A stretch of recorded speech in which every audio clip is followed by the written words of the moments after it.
ইয়া আইয়ুহাল্লাযীনা আমানু লা তাত্তাখিযুল ইয়াহুদা ওয়ান নাসারা আউলিয়া। হে ঈমানদারগণ, তোমরা ইহুদি খ্রিস্টানদেরকে অভিভাবক রূপে গ্রহণ করো না। বা'দুহুম আউলিয়াউ বা'দ, তারা একে অপরের অভিভাবক, তোমরা তাদেরকে অভিভাবক রূপে গ্রহণ করো না। আল্লাহ আমাদেরকে নিষেধ করলেন ইহুদি খ্রিস্টানদেরকে অভিভাবক রূপে গ্রহণ করতে, কিন্তু আমরা দেখেন বারবার একই অভ্যাস। এক তাগুতকে ছাড়ি আর এক তাগুতকে ধরি, বৃষ্টি থেকে বাঁচার জন্য ঝর্ণার নিচে এসে দাঁড়াই। কিসের নিচে এসে দাঁড়াই? কিসের থেকে বাঁচার জন্য?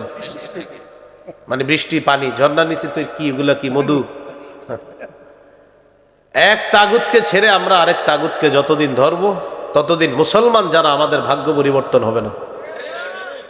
মুসলমানদের ভাগ্য পরিবর্তনের যে পলিসি বর্তমানে অনেকে অনুসরণ করতেছে, এই পলিসিতে মুসলমানদের চূড়ান্ত সফলতা হবে না, হতে পারে না। মুসলমানদের চূড়ান্ত সফলতা আবু বকর, উসমান, ওমর, আলী, তাদের জামানার যে খেলাফতের রাশেদা, ওই খেলাফত ব্যবস্থা, এটা ছাড়া মুসলমানদের চূড়ান্ত ভাগ্য পরিবর্তন হবে না, হতে পারে না, কঠিন কালেও না। কয়েক হাজার কোটি পৃষ্ঠার মধ্যে লিখে রাখতে পারেন, আমি কম বয়সী একজন মানুষ কথাটা বললাম। এছাড়া মুসলমানদের, আপনি খেলাফত ব্যবস্থা ছাড়া মুসলমানদের ভাগ্য পরিবর্তন হবে না, নিশ্চিত থাকেন। এখন আপনারে বুঝাবে, আমার এই বক্তব্যের পরে অনেকে, অনেক গণ্যমান্যরা আপনারে বুঝাবে, উনি এটা যে বললো, এই বলেছি, বললাম তো আমি, যে কারো সামনে এটা বুক ফুলায় বলবো, আমারে পারলে বুঝাই দিতে বলবেন। ওই পলিসি ছাড়া মুসলমানদের ভাগ্য কখনো পরিবর্তন হয়েছে পৃথিবীর একটা ইতিহাস দেখাইতে পারলে আমি মেনে নিব। তোমরা ইসলামে পরিপূর্ণ রূপে প্রবেশ করো। ওয়ালা তাত্তাবিউ খুতুওয়াতিশ শাইতান, শয়তানের পদাঙ্ক অনুসরণ করো না। ইন্নাহু লাকুম আদুউম মুবিন, শয়তান তোমাদের প্রকাশ্য শত্রু। আল্লাহ তাআলার হুকুম হলো ইসলামে পরিপূর্ণ রূপে প্রবেশ করা। ইসলামে আমরা পরিপূর্ণ রূপে প্রবেশ করেছি কিনা এটা বোঝার জন্য 5টি আলামত প্রয়োজন।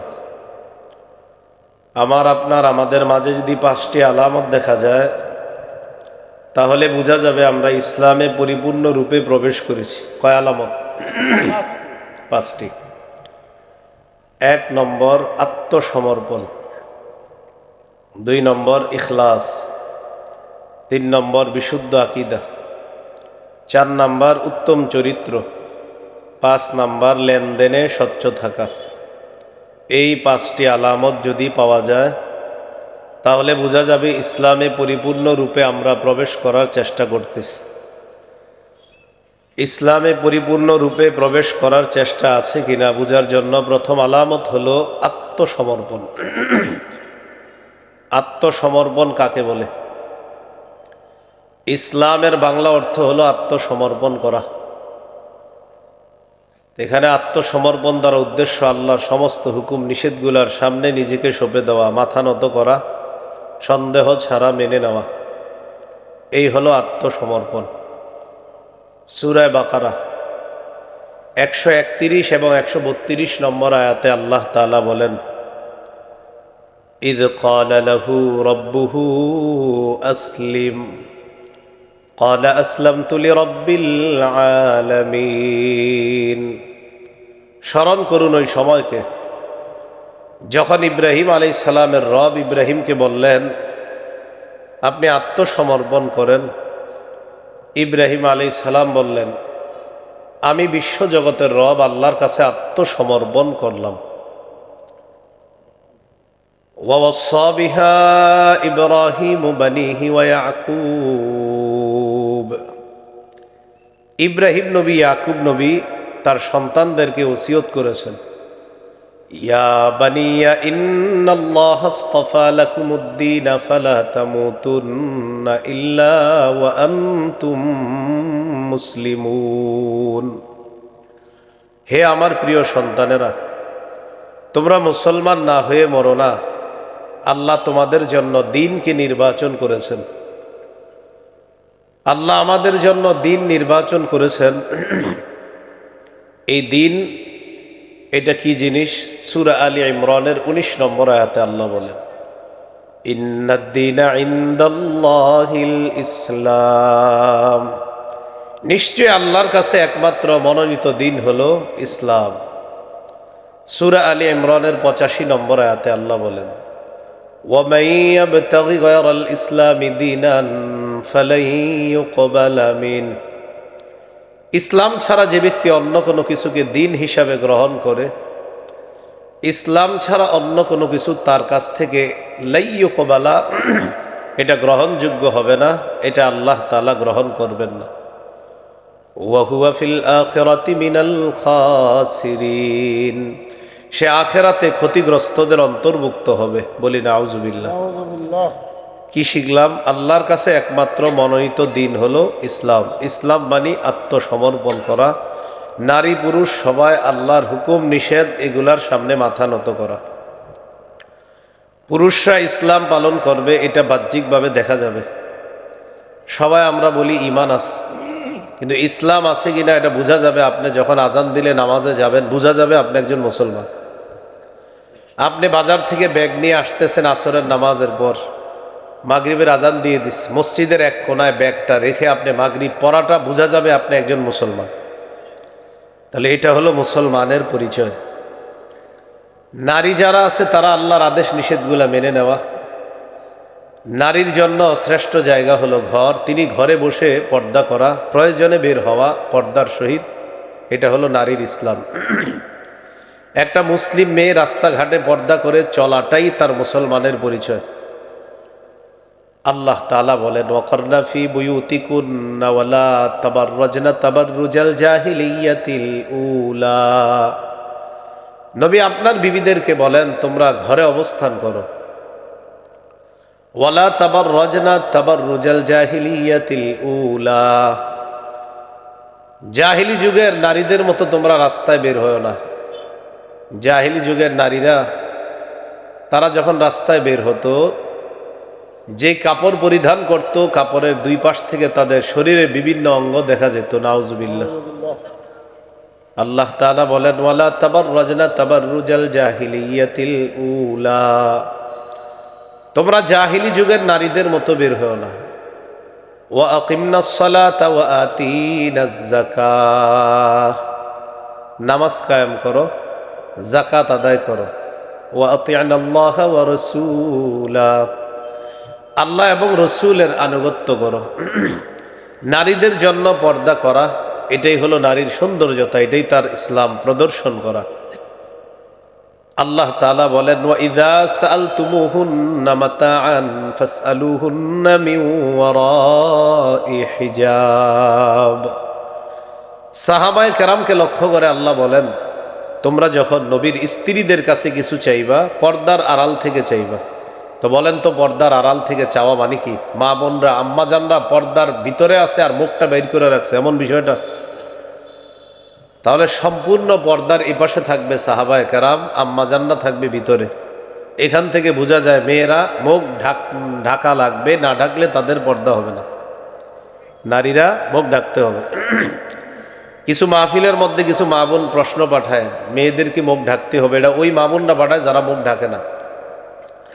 যারা মুখ ঢাকে এই নারীরা কোনোদিন এই প্রশ্ন পাঠাবে না মেয়েদের কি মুখ ঢাকতে হবে কিনা। এটা তারাই পাঠাবে যে আপনি উত্তর দেওয়ার পরেও ঢাকবে না, না দিলেও ঢাকবে না, হ্যাঁ নিয়তেই সে ঢাকবে না। তো মাঝে মাঝে আবার পছন্দনীয় হুজুর পাওয়া যায় যারা বলে দিবে যে আপনি না ডাকলেও কিচ্ছু হবে না। তো এই আশায় অপেক্ষা থাকে অনেক মা বোনরা। নারীদের চেহারা পর্দা, তার চেহারাও ঢাকতে হবে। যদি নারীদের চেহারা পর্দাই না হয়, তো বিয়ের আগে ছেলে ওই মেয়েকে ওই কন্যার বাড়িতে গিয়ে দেখার কি প্রয়োজন? একটা ছেলে যখন মেয়েকে বিয়ে করে, বিয়ের আগে ওই ছেলের জন্য মেয়ের দেখা যায় আছে, ঠিক না? এখন ওই ছেলেটা মেয়েকে দেখতে যায় কোথায়? মেয়ের বাবার বাড়িতে দেখতে যায়। তখন দেখার পর তার পছন্দ হলে বিয়ে করে।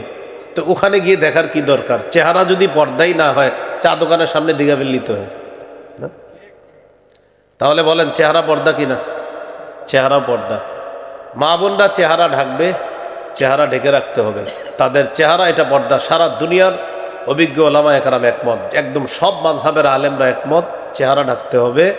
আহলে হাদিস বলেন, মাযহাব মানে যারা, মাযহাব যারা মানে না লামাযহাবী, সবাই একমত চেহারা ঢাকতে হবে। এই জন্য হ্যাঁ, আধুনিক কিছু ইসলাম মাইন্ডের লোক আছে যারা ইসলামকে আপনার মডার্ন ভাবে উপস্থাপন করতে চায়। তো এই জাতীয় কিছু মানুষ আবার আপনাকে হঠাৎ বলে দিবে চেহারা না ডাকলেও সমস্যা নাই, এরকম বলে দিতে পারে। মুহাম্মদ সাল্লাল্লাহু আলাইহি সাল্লামের ইসলাম এটা সব যুগেই শ্রেষ্ঠ, এটারে নতুন করে আবার এটারে মডিফাই করা দরকার নাই। এটা যেরকম আগে ছিল এখনো আছে, কিয়ামত পর্যন্ত এটার শ্রেষ্ঠত্ব অব্যাহত থাকবে। তো এই জাতীয় ওয়াজ করলে আপনাদের এলাকার অনেকে বলবে হে আধুনিকতা বুঝে না। না, আপনি আপনার বিবিরে সবাইরে দেখান এটা আধুনিকতা। তাহলে একটা হলো পুরুষ আর একটা হলো নারী। পুরুষের ইসলাম এটা বাহ্যিকভাবে প্রকাশ পাবে, নারীর ইসলাম এটাও প্রকাশ পাবে। তবে নারীর ইসলাম হলো নারী পর্দার মধ্যে থাকা, এটা হলো তার সৌন্দর্যতা। পর্দা করাটা একটা নারীর মুসলমানিত্বের পরিচয় প্রকাশ করা। আল্লাহ আমাদের মা বোনদেরকে ইসলাম সঠিকভাবে বুঝে পালন করার, আমল করার তৌফিক দান করুন। আম্মাজান আয়েশা সিদ্দিকা রাদিয়াল্লাহু তাআলা আনহার হার হারায় গেছে। হার হারিয়ে যাওয়ার পর সহিহ বুখারীর বর্ণনা, তিনি বলেন আমি যেই পালকির মধ্যে বহন করে আমাকে বাহনের উপরে উঠায় দিত সাহাবীরা, ওই পালকির মধ্যে আমি থাকলে আর না থাকলে তেমন পার্থক্য হতো না, এত পাতলা ছিলাম আমি যদি পালকির ভিতরে থাকতাম তো সাহাবীরা আমারে এইভাবে উঠাইয়া দিত কাঁধে করে, তারা পালকিটা কাঁধে করে ওই বাহনের উপরে উঠাই দিত পালকি, এরপরে বাহন নিয়ে চলে যেত। তো আম্মাজান বলেন আমি এতটাই হালকা ছিলাম, আমাকে পালকির মধ্যে রাখলে আর না রাখলে, আমি যদি পালকিতে নাও থাকতাম সাহাবীরা বুঝতো না যে আমি নাই, কারণ আমি এত পাতলা ছিলাম। তো আমি আমার হার তালাশ করার জন্য গেলাম। ইতিমধ্যে সাহাবায়ে কেরাম মনে করছে আমি পালকির ভিতরে আছি, আসলে আমি পালকিতে নাই। তারা পালকিকে কাঁধে করে তুইলা দিছে বাহনের উপর। বাহন চলে গেছে, কাফেলা চলে গেছে, সবাই চলে গেছে, আমি একা রয়ে গেলাম। আমি আমার জায়গায় আসলাম, আসার পর দেখলাম সবাই চলে গেছে, টেনশনে পড়ে গেলাম কি করা যায়। তখন আমি বুঝতে পারলাম রাসূলুল্লাহ সাল্লাল্লাহু আলাইহি সাল্লাম যখন দেখবে কাফেলার মধ্যে আমি নাই, তখন কাউকে খোঁজার জন্য পাঠাবে। অপেক্ষায় বসে আছে, অপেক্ষা করতে লাগলাম। আমি ঘুমায়া গেলাম। আম্মাজান বলেন আমি ঘুমায়া গেছি। ইতিমধ্যে নবীর একজন সাহাবী নাম সফওয়ান রাদিয়াল্লাহু তাআলা, তিনি কাফেলার সবার শেষে রয়ে গেছে, তিনি মাত্র রওনা করছে। রওনা করে তিনি যখন যাইতে লাগলেন, যাওয়ার সময় দেখলেন দূর থেকে নারী মতো কেউ একজনকে দেখা যাচ্ছে, অর্থাৎ আমাকে দেখা যাচ্ছে। তিনি আমার কাছে আসলেন, কে? হযরত সফওয়ান। আসার পর তিনি কোনো কথা বললেন না। আমাকে যখন দেখলেন আমি ঘুমাই, তিনি শুধু এতটুকু বললেন ইন্না লিল্লাহি ওয়া ইন্না ইলাইহি রাজিউন। এটা বলার পর আমার ঘুম ভেঙে গেছে। আমার ঘুম ভেঙে যাওয়ার সাথে সাথে আম্মাজান বলেন খাম্মারতু ওয়াজহি বিল জিলবাব, ঘুম ভাঙলো, আমি সাথে সাথে পর্দা দিয়ে, ওড়না দিয়ে আমার চেহারা ঢেকে ফেললাম। কি ঢেকে ফেললাম? কেন চেহারা ঢাকবে কেন? বলেন চেহারা পর্দা করা লাগবে কিনা? লাগবে। নারীরা চেহারা ঢাকতে হবে। তো এটা লম্বা আলোচনা, আমাদের শুধু এতটুকু উদ্দেশ্য, চেহারা ঢাকতে হবে। রসুল ইন্তেকাল করছে যেদিন, ইন্তেকাল করার পর রসুলের দেহ মোবারক আম্মাজান আয়েশা সিদ্দিকার ঘরে, সব বিবিরা আসছে নবীর ঘরে, অর্থাৎ আম্মাজানের ঘরে, যেহেতু নবী ইন্তেকাল করছে। সব বিবিরা আয়েশা বসে আছে। আবু বকর সিদ্দিক রাদিয়াল্লাহু তাআলা আনহু আসলেন। আসার পর তিনি ঘরের বাহির থেকে অনুমতি চাইতেছে আমি ঘরে আসব। তো আবু বকর সিদ্দিক রাদিয়াল্লাহু তাআলা আনহুর মেয়ের ঘর, আয়েশার ঘর, অনুমতি কেন চাইলেন? আম্মাজান আয়েশা সিদ্দিকা রাদিয়াল্লাহু তাআলা আনহা বললেন আব্বা একটু অপেক্ষা করেন। ইতিমধ্যে নবীর অন্যান্য বিবি যারা নবীর দেহের পাশে বসা ছিল, তারা কি করলেন? তাড়াহুড়া করে তারা পর্দার ওপাশে চলে গেলেন। আম্মাজান আয়েশা সিদ্দিকা শুধু এপাশে রয়ে গেলেন। আবু বকর সিদ্দিক রাদিয়াল্লাহু তাআলা আনহু ঢুকলেন। ঢুকার পর দেখলেন আম্মাজান আয়েশা সিদ্দিকা রাদিয়াল্লাহু তাআলা আনহা। আম্মাজান ছাড়া আর অন্য কোনো আম্মাজান এখানে নাই, সবাই পর্দার ওপাশ। আপনারা জ্ঞান খাটায়া বলেন তো, আম্মাজান আয়েশা এপাশে আছে, বাকিরা ওপাশে গেছে, সহজ বিষয়। আম্মাজান সম্পর্কে আবু বকরের কন্যা, এই জন্য আবু বকর সিদ্দিকের সাথে আম্মাজানের পর্দা করা লাগে না, অন্যান্য বিবিরা পর্দা করতে হবে, এই জন্য আগে থেকেই পর্দার ওপাশে চলে গেছে। তাহলে বলেন চেহারা কি ঢাকতে হবে কিনা? তাহলে পর্দা নারীদের চেহারা ঢাকতে হবে। যারা বলবে চেহারা না ঢাকলেও চলবে, এটা ইসলামকে নিজের মন মতো করে মানুষকে বুঝানো। আমি আশাবাদী যারা এখানে পুরুষ আছেন, আপনি আপনার স্ত্রীর চেহারা এটা পর্দার অন্তর্ভুক্ত, এটা আপনাকে মেনে নিতে হবে। আপনি এই মানসিকতা লালন করবেন না যে হুজুর আমার স্ত্রী তো মুখ ঢাকে না, এই জন্য আমি এমন এক হুজুরের সন্ধানে আছি যে বলবে মুখ না ডাকলেও চলবে। আল্লাহর হস্তে ইসলামকে এইভাবে বোঝার চেষ্টা করবেন না। আমি সত্যি করে বলছি, এই জাতীয় কাজ কেউ করবেন না। আল্লাহ আমাদেরকে বুঝার তৌফিক দান করেন। মনে আছে আমরা পরিপূর্ণ ইসলামে আছি কিনা? কয় আলামত। 1 নাম্বার আত্মসমর্পণ, আল্লাহর সব হুকুমের সামনে নত হওয়া। আমাদের সমাজে বর্তমানে নামাজ, রোজা, হজ, জাকাত এই ওয়াজ যখন আলোচকরা করে সবাই আলহামদুলিল্লাহ, সুবহানাল্লাহ ইত্যাদি পড়তে থাকে, কিন্তু আল্লাহর একটা বিধান আছে জিহাদ। এই আলোচনা করলে অভিভাবক যারা আছে তারা বাড়ি থেকে বলে ইন্না লিল্লাহ। এটা আবার কি কথা? মুসলমানদের হালাত এখন এমন পর্যায়ে পৌঁছে, বিশেষ করে গত কয়েক বছর 16-17 বছর মানুষের মাথায় এমন গোবর ঢুকাইছে আমাদের দেশ, মুসলমানদের মাথায়। এই গোবর ঢুকানোর কারণে এখন মুসলমান জিহাদ শব্দটা শুনলেই ইন্না লিল্লাহ। হুজুরা গেলে যাক, তুই যাবি না, তুই ঘরে বসে থাক, এরকম। এই হলো আপনার, এখন বলেন আল্লাহর সমস্ত আদেশ নিষেধের মধ্যে জিহাদ বিধানটা আসেনি, এইটার সামনেও মাথা নত করতে হবে। প্রত্যেক মুসলমান এই মানসিকতা রাখা, আল্লাহ আপনি যদি কখনো জিহাদ ফরজ করেন তো আমি ইনশাল্লাহ জিহাদে সবার আগে যাব, এই মানসিকতা প্রত্যেক মুসলমান রাখতে হবে। আছে এটা? যদি না থাকে মুনাফিকি মৃত্যু হবে। সহিহ মুসলিমের বর্ণনা 1910 নম্বর হাদিস। এই হাদিসের মধ্যে আছে قال رسول الله صلى الله عليه وسلم من مات ولم يغزو ولم يحدث به نفسه مات على شعبة من النفاق। যে ব্যক্তি মৃত্যুবরণ করলো কিন্তু জিহাদ করলো না, অথবা জিহাদের সংকল্প রাখলো না, সে মুনাফিকি মৃত্যুবরণ করলো। বলি নাউজুবিল্লাহ। এই জন্য জিহাদ এটা আল্লাহর একটা বিধান, এটার সামনে মাথা নত করে এটা মানতে হবে যে জিহাদ এটা আল্লাহর একটা বিধান। আবু দাউদের বর্ণনা 2504 নম্বর হাদিস, 2504। এই হাদিসের মধ্যে আছে قال رسول الله صلى الله عليه وسلم জাহিদুল মুশরিকিনা বিআমওয়ালিকুম ওয়া আনফুসিকুম ওয়া আলসিনাতিকুম। তোমরা মুশরিকদের বিরুদ্ধে লড়াই করো তোমাদের সম্পদ দিয়ে, তোমাদের জান দিয়ে, তোমাদের জবান দিয়ে তোমরা মুশরিকদের বিরুদ্ধে লড়াই করো। দেখেন বর্তমান বাংলাদেশে মুশরিকদের ভাবসাব এমন যে 90% মুসলমানদের উপর তারা আধিপত্য বিস্তার করতে চাইতেছে। আমাদের দেশের হালাত, অথচ আল্লাহ তাআলা কোরআনে বলেন লাতাজিদান্না আশাদ্দান নাসি আদাওয়াতাল লিল্লাযীনা আমানুল ইয়াহুদা ওয়াল্লাযীনা আশরাকু। অবশ্যই অবশ্যই আপনি ঈমানদারদের সবচেয়ে কঠিন শত্রু পাবেন ইহুদিদেরকে এবং মুশরিকদেরকে পাবেন, এরা ঈমানদারদের সবচেয়ে বড় শত্রু। কিন্তু আমাদের ভাবসাব এমন, আমরা এই বছর শিরিকের মধ্যে যেইভাবে শুভেচ্ছা জানাইছি, এই বছর মনে হয় যে যারা শুভেচ্ছা না জানাইছেন তারা মহা অন্যায় করছেন, লিস্টি হবে নাম। কেন আপনি শিরিকে শুভেচ্ছা জানাইলেন না? এরকম। আল্লাহ আমাদেরকে হেফাজত করেন। এই জন্য অভিভাবক আমরা বানাতে হবে আল্লাহকে। কাকে? আমাদের অভিভাবক আল্লাহ। সূরা বাকারা 257 নম্বর আয়াত, 3 পারা 2 নম্বর পৃষ্ঠা, শুরুর লাইনে আল্লাহ বলেন আল্লাহু ওয়ালিয়ুল্লাযীনা আমানু। যারা ঈমানদার তাদের অভিভাবক হলেন আল্লাহ। ঈমানদারদের অভিভাবক কে? আল্লাহ। সূরা মাইদা 51 নম্বর আয়াত, 6 পারা 16 পৃষ্ঠার একদম শুরু আয়াত। আল্লাহ তাআলা বলেন ইয়া আইয়ুহাল্লাযীনা আমানু লা তাত্তাখিযুল ইয়াহুদা ওয়ান নাসারা আউলিয়া। হে ঈমানদারগণ, তোমরা ইহুদি খ্রিস্টানদেরকে অভিভাবক রূপে গ্রহণ করো না।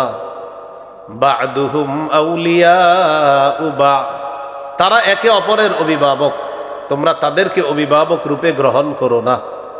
আল্লাহ আমাদেরকে নিষেধ করলেন ইহুদি খ্রিস্টানদেরকে অভিভাবক রূপে গ্রহণ করতে। কিন্তু আমরা দেখেন বারবার একই অভ্যাস, এক তাগুতকে ছাড়ি আর এক তাগুতকে ধরি, বৃষ্টি থেকে বাঁচার জন্য ঝর্ণার নিচে এসে দাঁড়াই। কিসের নিচে এসে দাঁড়াই? কিসের থেকে বাঁচার জন্য? মানে বৃষ্টি, পানি, ঝর্ণার নিচে তো কি, এগুলা কি মধু? এক তাগুতকে ছেড়ে আমরা আরেক তাগুতকে যতদিন ধরবো ততদিন মুসলমান যারা আমাদের ভাগ্য পরিবর্তন হবে না। মুসলমানদের ভাগ্য পরিবর্তনের যে পলিসি বর্তমানে অনেকে অনুসরণ করতেছে, এই পলিসিতে মুসলমানদের চূড়ান্ত সফলতা হবে না, হতে পারে না। মুসলমানদের চূড়ান্ত সফলতা আবু বকর, উসমান, ওমর, আলী, তাদের জামানার যে খেলাফতের রাশেদা, ওই খেলাফত ব্যবস্থা, এটা ছাড়া মুসলমানদের চূড়ান্ত ভাগ্য পরিবর্তন হবে না, হতে পারে না, কঠিন কালেও না। কয়েক হাজার কোটি পৃষ্ঠার মধ্যে লিখে রাখতে পারেন, আমি কম বয়সী একজন মানুষ কথাটা বললাম। এছাড়া মুসলমানদের আপনি খেলাফত ব্যবস্থা ছাড়া মুসলমানদের ভাগ্য পরিবর্তন হবে না, নিশ্চিত থাকেন। এখন আপনারে বুঝাবে, আমার এই বক্তব্যের পরে অনেক গণ্যমান্যরা আপনারে বুঝাবে, উনি এটা যে বললো, এই বলেছি, বললাম তো আমি যে কারো সামনে এটা বুক ফুলায় বলবো, আমারে পারলে বুঝাই দিতে বলবেন। ওই পলিসি ছাড়া মুসলমানদের ভাগ্য কখনো পরিবর্তন হয়েছে পৃথিবীর একটা ইতিহাস দেখাইতে পারলে আমি মেনে নিব, একটা পারবে না। মুসলমানদের ভাগ্য পরিবর্তন হয়েছে খেলাফত ব্যবস্থায়, প্রমাণ আফগানিস্তান। ব্যাস, সোজা দলিল তো আছে। এছাড়া দেখেন সারা দুনিয়া চেষ্টা করতেছে, পারতেছে না। কারণ ওই যে এক তাগুত ছেড়ে আরেক তাগুত ধরবেন, তো আপনার ভাগ্য পরিবর্তন হবে কিভাবে? আফগানিস্তান আল্লাহর অভিভাবক মানছে, তাই আফগানিস্তানের ধৈর্য অবিচলতার কারণে আল্লাহ তাআলা তাদেরকে বিজয় দান করছে। তাদের চিরশত্রুরা তাদের দেশ ছেড়ে যেতে বাধ্য হয়েছে। যেই চিরশত্রুরা 3 বছর আগে তাদেরকে সমর্থন দিতে চায় না, এখন চুপে চুপে সমর্থন দিতে চায়। আফগানিস্তান বলে গোনার টাইম নাই। আল্লাহ আমাদেরকে বুঝার তৌফিক দান করুন। তাহলে ভাই এই কথাটা মনে রাখবো, আমরা খেলাফত ব্যবস্থা ছাড়া মুসলমানদের ভাগ্য চূড়ান্ত পরিবর্তন হবে না, হতে পারে না। আল্লাহ আমাদেরকে এই কথাটা মুসলিম হিসাবে সারা জীবন মনে রাখার তৌফিক দান করুন। তাহলে জিহাদ বলেন, এই বিধানটা কার? এই মানসিকতা রাখতে হবে।